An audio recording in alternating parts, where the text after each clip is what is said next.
so I started painting, which is why we're talking today, because I'm going to take all those fabulous things in your brain and figure out how to put them on a canvas. So currently there's no cure for MS, and it's primarily treated with pharmaceuticals, but unfortunately these pharmaceuticals often have a negative side effects.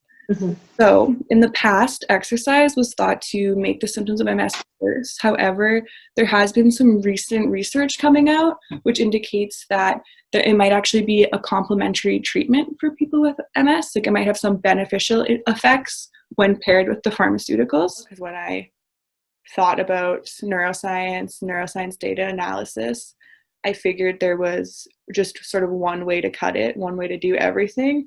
Mm-hmm. But that is not the case, and it's a lot more challenging than you think it is to figure out the best way to do something, because there's a lot of things to consider that you don't necessarily think you're going to have to think about. What we know about the positive benefits of exercise to mood and your psychological state and things like that, it would have been interesting to hear what those findings were. I actually have two people in my life, two friends have MS. Mm-hmm. And so, it's something that I've, I'm surprised I haven't dug more deeply in to better understand sort of what they're dealing with. And so this is a nice opportunity for me to learn. So in terms of everything that you've experienced through this process, are there, do you have any sort of images or visuals that you can think come to mind, or something that you feel is a very good representation of what you've learned?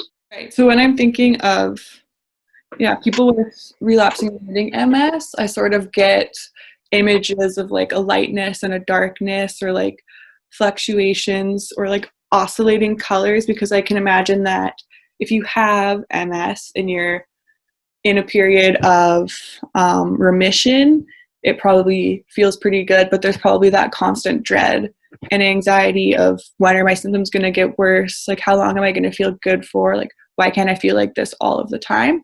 I love your idea of the lightness and darkness. And I almost, a neighbor's daughter actually was diagnosed at a fairly young age, I think at the age of 17 with MS. And she's very, she was considered very young to have been diagnosed with it. And so she's actually agreed to talk with me, because I'd even like to talk about her firsthand experience. Yeah.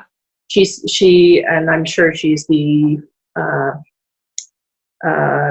relapsing and remitting, because she seems to be quite stable right now.